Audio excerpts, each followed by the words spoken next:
हमारा mind actually हमारी body को कंट्रोल कर रहा होता है। आप किसी भी फियर के साथ फाइट नहीं करते, आप उसके साथ फ्रेंडशिप करते हैं। You have to ignore that thing and you have to replace that thought. 99% chance यही है कि आप सर्वाइव कर लें। अगर 1% पे भी एक मरता है तो आप अंदाज़ा लगाएं, मेरा ख्याल है कि फिर उसका टाइम आया होगा। तो वो कोरोना से मरे या किसी और से मरे, आई डोंट थिंक कि उसके ऊपर उसको वरी करना चाहिए। वो तो हम सबके चांसेस हैं।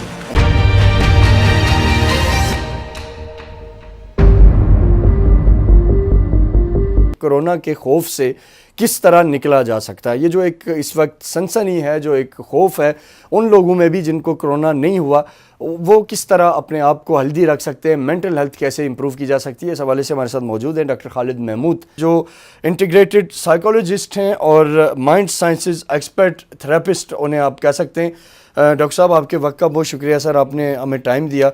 और सर, सबसे पहले तो कोरोना पे तो हम आते हैं, मैं जानना ये चाहूँगा कि ये जो लफ्ज़ खौफ है किसी भी चीज़ से हो जाए और इंसान, वो बहुत से लोग मेरे जानने जो प्रोग्राम देख रहे हैं इसमें बेशुमार ऐसे लोग होंगे, कोई कहता है जी मुझे ऐसे लगता है कि कोई डोर नॉक कर रहा है, वो नहीं होता। किसी को लग रहा होता है मैंने ये चीज़ छू ली मुझे कोरोना हो जाएगा। मतलब एक अजीब व गरीब एक साइकी बन गई लोगों की। इस पे सर मैं चाहूँगा कि खौफ पे एक आप बताएं कि ये बेसिकली है क्या और इसको किस तरह एक आम आदमी, एक नॉर्मल आदमी इससे बाहर कैसे आ सकता है। सबसे पहले तो बहुत शुक्रिया कि आपने इस टॉपिक को चुना, जो कि मेरा ख्याल है आपका बड़ा अच्छा इनिशिएटिव है और इसकी आगे भी बहुत ज़्यादा ज़रूरत आने वाली है सर। तो इस शॉर्ट टाइम में मैं आपको कुछ ऐसी चीज़ें बताना चाहूँगा कि इस थोड़े से टाइम में लोगों को ब्रेक थ्रू मिल जाए सर। ये मेरा आज का जो है वो गोल होगा इस 10-12 मिनट की टॉक के अंदर। अंडरस्टैंड करने की ये ज़रूरत है कि 2 किस्म की बीमारियाँ होती हैं सर। एक होती है आपकी फ़िज़िकल इलनेस, ठीक, और एक होती है आपकी मेंटल इलनेस सर। और मेंटल इलनेस का ताल्लुक़ होता है आपकी इमोशनल वेलबींग के साथ। तो जो फिज़िकल इलनेस होती है उसकी तो बहुत सारे सिम्टम्स होते हैं, आपको रोज़ाना नज़र आ जाते हैं, आप टेस्ट करवा सकते हैं, आप डॉक्टर के पास जाते हैं, आप डेली बहुत सारे ऐसे आपको इंडिकेटर्स मिल जाते हैं कि आपको कोई प्रॉब्लम हो रही है, तो आप उसके ऊपर कोई मेडिसिन ले लेते हैं, आपको अपने टेस्ट करवा लेते हैं और टेस्ट के अंदर एक हर चीज़ वाज़े आ जाती है। लेकिन जो मेंटल इलनेस है ये एक ऐसी चीज़ है जो किसी के सामने नहीं आती है। आप उस इलनेस को लेके घूम फिर रहे होते हैं लेकिन किसी को पता नहीं चलता है कि आपको कोई मेंटली प्रॉब्लम हो चल रहा है। और इसी तरह इमोशनल, मैं उसको इलनेस कहूँ या उसको इमोशनल वेलबींग का अपोजिट कहूँ, कि वो जब किसी को हो जाती है तो भी वो हाइड करते हैं आप अपने आप को। तो ये 2 किस्म की चीज़ें हमें अंडरस्टैंड करना पहले ज़रूरी है कि फ़िज़िकल इलनेस मेरे ख़्याल में मेंटल इलनेस से बहुत कम मुश्किल है, क्योंकि ये आपके सामने है। ये एक ऐसा एनिमी है जो बिल्कुल आपके सामने है और आपने उसका मुकाबला करना है। सही।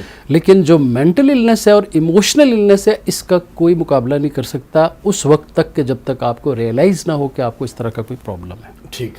तो ये उसकी बेसिक आप पहले अंडरस्टैंड कर लें। अब फियर क्या चीज़ है? हमारा माइंड एक्चुअली हमारी बॉडी को कंट्रोल कर रहा होता है सर। आपकी ज़िंदगी में 3 चीज़ें हैं, बॉडी, आपका हार्ट और माइंड। ये तीनों चीज़ें आपस में इंटरलिंक हैं। ठीक। अगर आपकी बॉडी को कोई प्रॉब्लम होता है तो उसका इफेक्ट जो है वो आपके हार्ट पे और आपके माइंड पे पड़ता है, ब्रेन पे भी पड़ता है। ठीक। अगर आपके माइंड में कुछ चलता है तो उसका इफेक्ट आपके हार्ट पे और बॉडी पे पड़ता है। तो ये इस तरह वाइस वर्सा दोनों चलती हैं। ठीक। अब हमें ये जो सिखाया गया वो सारे का सारा टोटल बात करते हैं हम लोग फिज़िकल इलनेस की। बॉडी को कुछ बीमारी लग गई है, आपको कोई चोट लग गई है, आपको डिफरेंट किस्म की जो भी आपकी बॉडी के साथ प्रॉब्लम्स आते हैं, आप उसको किसी डिजीज़ का नाम देते हैं या उसको कोई इंजरी का नाम देते हैं। ठीक। लेकिन उसका एक पोर्शन हम सिर्फ ट्रीट करते हैं, उसका दूसरा पोर्शन हम ट्रीट नहीं करते कि उसका इम्पैक्ट आपके माइंड के ऊपर क्या पड़ रहा है और आपके हार्ट के ऊपर क्या पड़ रहा है। होता क्या है कि हमारा माइंड इस तरह वाइड होता है कि इसका काम है आपको हमेशा सर्वाइवल मोड में रखना। ठीक। आपकी बॉडी को माइंड कंट्रोल कर रहा है और 2 तरीक़ों से कंट्रोल कर रहा है। एक वो लाशऊरी तौर पे कर रहा है और एक शऊरी तौर पे कर रहा है। ठीक। तेज़ बताऊंगा और इम्पॉर्टेंट चीज़ें बताऊंगा, इसको मेरा ख्याल है आपके लिए आसानी हो जाएगी। अब शऊरी पार्ट जो उस ब्रेन का है, जिसे हम कॉन्शियस माइंड कहते हैं, ये वही है जो इस वक्त हम बैठ के बातचीत कर रहे हैं, हम देख रहे हैं, हम सोच रहे हैं, मैथमेटिकल कैलकुलेशंस कर रहे हैं, वो सारा कुछ कर रहे हैं। बट एक और पार्ट है लाशऊरी, जिसे हम अनकॉन्शियस माइंड कहते हैं। वो हमारी बॉडी के ब्लड प्रेशर को कंट्रोल कर रहा है, टेम्परेचर को कंट्रोल कर रहा है, हार्ट बीट को कंट्रोल कर रहा है। आपकी बॉडी के अंदर मिलियंस ऑफ फंक्शंस हो रहे हैं, वो सारे का सारा अनकॉन्शियस माइंड कंट्रोल कर रहा है। आप प्रोग्राम से पहले कोई चीज़ खा के आए और योर स्टमक इज़ वर्किंग, वो कोई उसके ऊपर कहा, आपने अपने स्टमक को कोई कमांड नहीं दी है कि अच्छा मैंने खाना खाया तो तू ये काम कर ले, ऐसा कुछ नहीं होगा। So your mind is working on that. अब इस माइंड का काम है आपको एक सर्वाइवल मोड के अंदर हमेशा रखना। अब वो कैसे ये अंदाज़ा लगाता है कि आपकी सर्वाइवल को थ्रेट है, वो इससे अंदाज़ा लगाता है कि कोई भी चीज़ जो फर्स्ट टाइम माइंड एनकाउंटर करता है उसको ऐसे लगता है कि इससे आपको थ्रेट है। ठीक। और वो इस किस्म के इंडिकेटर्स और इस किस्म की कमांड्स आपकी बॉडी को देता है कि जिससे आप उस पर्टिकुलर प्रॉब्लम के या तो अगेंस्ट कोई मेजर्स लें, ठीक, या आप वहाँ से भाग जाएं, आप उससे दूर हट जाएं, या ऐसा कोई एक्शन लें जिससे कि आपकी सर्वाइवल को थ्रेट ना हो। ठीक। So any unknown territory for the mind is threat for you. ठीक। अब जब उसको ये थ्रेट फील होता है तो वो एक ख़ास किस्म का केमिकल रिलीज़ करता है आपकी बॉडी के अंदर, जिससे आपकी बॉडी की हार्ट बीट सम टाइम बढ़ जाती है, आपका ब्लड प्रेशर बढ़ सकता है, आपको एक एंग्जाइटी वाली फीलिंग आती है, फियर ऑफ अननोन। उस वो जो इमोशन उस वक्त क्रिएट होता है उसे हम फियर कहते हैं। ठीक। अब उसका एक ख़ास हद तक रहना आपके लिए बड़ा ज़रूरी है, क्योंकि ये फियर ही है जो हमें सर्वाइव करवाता है, अलर्ट रखता है चीज़ों से। अब अगर वो फियर एक सर्टेन लेवल से क्रॉस कर जाएगा तो अब हमारी बॉडी की एक और तरह की वेयर एंड टेयर शुरू हो जाएगी। Things will be messed up in your body, in your brain. तो ये फियर का एक्चुअली काम है कि आपको एक सर्वाइवल मोड में रखना और आपको अलर्ट रखना। ठीक, यानी अब समझें कि कोविड एक समझ लें कि एक नई चीज़ आई और उसने एक ओवरऑल लोगों को पता चला कि ये है, तो उसमें आपने जो पॉइंट ब्रीफ किया उस पर तो समझ आ गई। अब सर इसकी तरफ आएँ कि इससे एक आम आदमी फिर ख़ुद को निकाल कैसे सकते हैं? यानी अगर मुझे लेट्स सपोज कोरोना नहीं हुआ, या और हमारे देखने वाले ऐसे लाखों लोग होंगे जिनको कोरोना नहीं हुआ, लेकिन वो एक ऐसे मुस्तकिल खौफ में होंगे कि मतलब किसी भी छोटी से छोटी चीज़ को से उन्हें लग रहा होता है कि कोरोना में। कई ऐसे पढ़े लिखे लोगों को जानता हूँ जो जब से कोविड हुआ है तब से उन्होंने अपनी तमाम सोशल एक्टिविटीज़ को ख़त्म कर दिया है, फैमिली में वो अलग से आइसोलेट होकर रह गए हैं। तो इस तरह के केसेस के लिए मैं चाहता हूँ कि कोई आप उनकी मेंटल हेल्थ के लिए कोई बात ऐसी बताएं जिससे वो उस मामले से बाहर निकल सकें। अभी मैं आपको जो बेसिक बताने के बाद जिस पॉइंट पे लाना चाह रहा हूँ, और ये ऑडियंस के लिए भी बड़ा अच्छा होगा कि इतने शॉर्ट टाइम में आपको एक ऐसी चीज़ देनी है जिससे आपको ब्रेक थ्रू मिले। अब चीज़ ये है कि एक पर्सपेक्टिव की बात है, आपने इस पर्सपेक्टिव को चेंज करना है तो आपका जो फियर है वो आपसे ख़त्म हो जाएगा। पर्सपेक्टिव क्या है? Where focus goes energy flows, where focus goes energy flow. जिस तरफ आपका फोकस होता है उस तरफ आपकी पूरी एनर्जी जाती है। ठीक।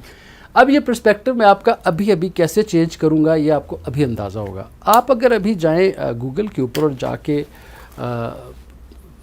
वर्ल्ड मीटर जो है उसको आप चेक करें तो आपको पता चलेगा कि राइट नाउ इस वक्त दुनिया में ऑलमोस्ट 10.6 मिलियन लोग मर गए। ठीक। लाइव अगर कोविड, नो नॉट कोविड, अच्छा जनरली। ठीक। ये पॉइंट आपने समझ लिया। आपका भी अगर किसी भी किस्म का कोई है तो वो चेंज होने वाला है और ऑडियंस का भी बदलने वाला है। तो ये है पर्सपेक्टिव चेंज जब आप करते हैं। ठीक। मैं आपको बताना ये चाह रहा हूँ कि इस वक्त दुनिया में राइट नाउ, अभी प्रोग्राम से पहले मैंने वर्ल्ड मीटर को चेक किया तो 10.6 मिलियन लोग मर चुके हैं। ठीक। इस साल में। ओके। ठीक है, 1 करोड़ 60 लाख। आपको पता है कि हर लम्हा हर मिनट लोग मर रहे हैं। ऑलमोस्ट तकरीबन आज के दिन में कोई 10 लाख वो मर चुके हैं। ठीक। लेकिन क्या आपको इसकी कोई परेशानी हुई है? Did you worry about that? आपको पता होना चाहिए कि आज की डेट से लेके या इस महीने में कितने लोग कैंसर से मरे हैं, कितने टीबी से मरे हैं, कितने एक्सीडेंट से मरे हैं, कितने ने सुसाइड किया है।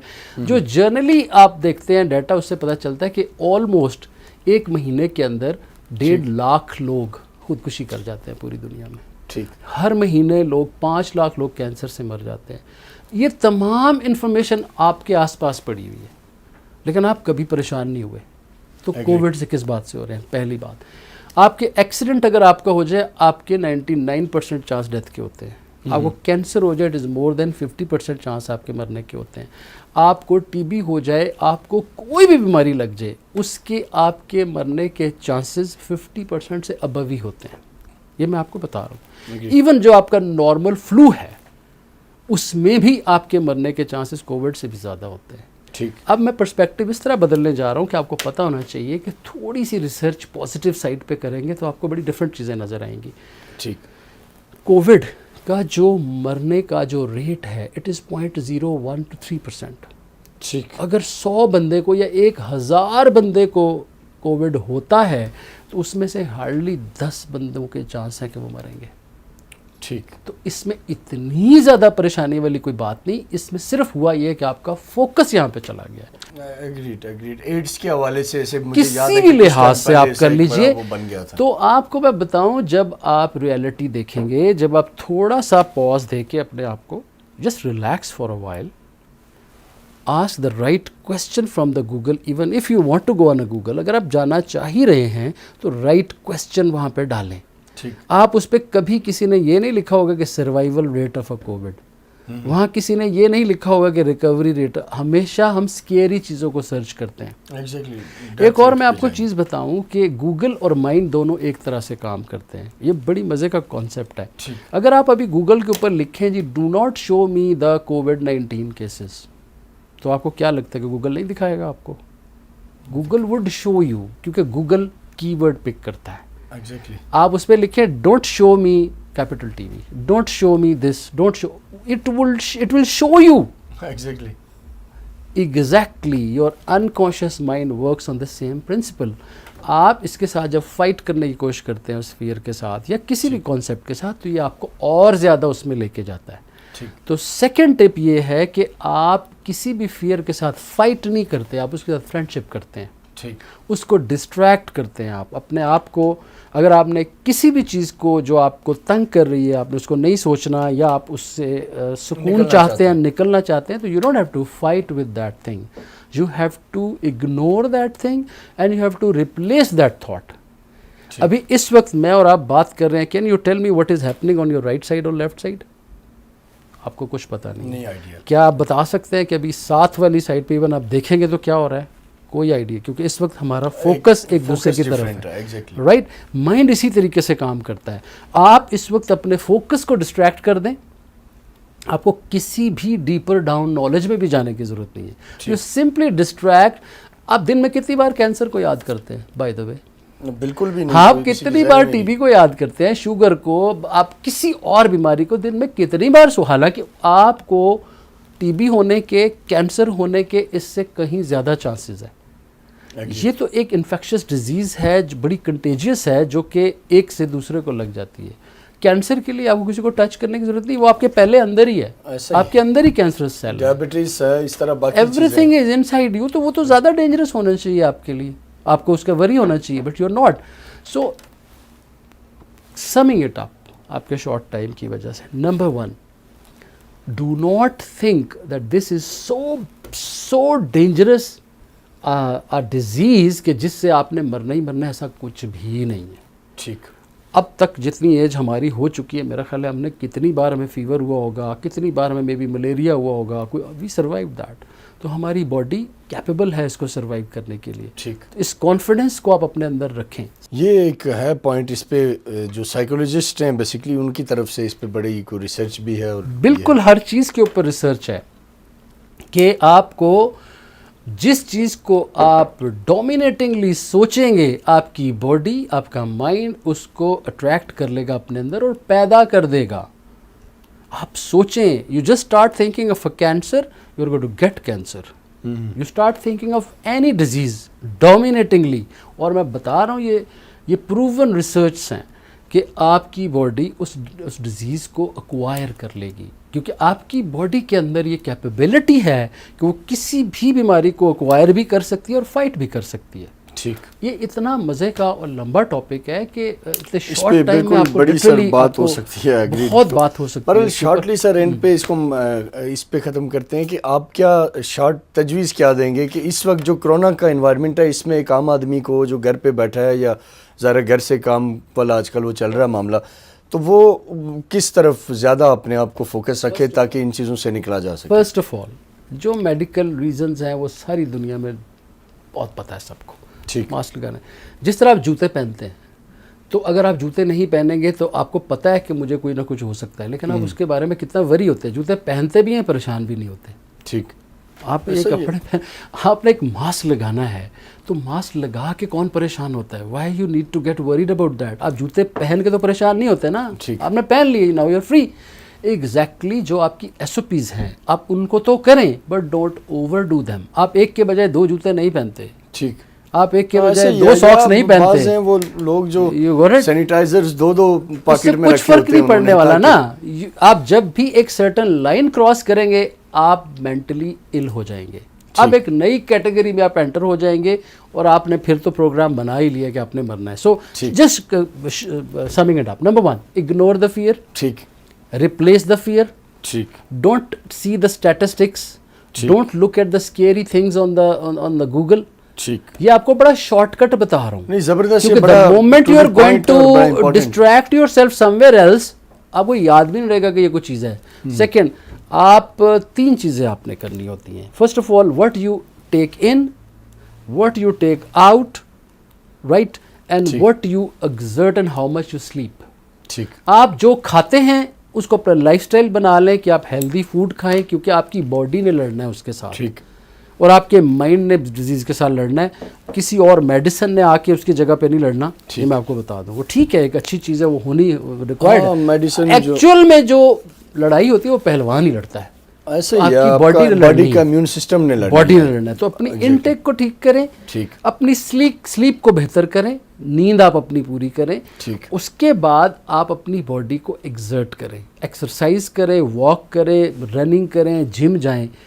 ये दुनिया की सबसे बड़ी क्योर है, मैं आपको बता रहा हूँ। ये 3 चीज़ें आप करें और उसके बाद माइंड को डिस्ट्रैक्ट कर दें। You will be back to life, everything will be fine. And just remember, ये जितनी भी इसके ऊपर बात हो रही है, जितना भी सब कुछ हो रहा है, इट इज़ नॉट बिकॉज कि everyone is going to be killed. 99% chance यही है कि आप सर्वाइव कर जाए। अगर 1% पे भी एक मरता है तो आप अंदाज़ा लगाएं, मेरा ख्याल है कि फिर उसका टाइम आया होगा। तो वो कोरोना से मरे या किसी और से मरे, आई डोंट थिंक कि उसके ऊपर उसको वरी करना चाहिए। वो तो हम सबके चांसेस है। So that's the. डॉक्टर साहब, बड़ी मेहरबानी, आपने बड़ी ज़बरदस्त तरीके से बात का इंतज़ार रहेगा। अगले हफ्ते फिर मुलाकात होगी, तब तक के लिए अल्लाह हाफिज़। पाकिस्तान पाइंदाबाद।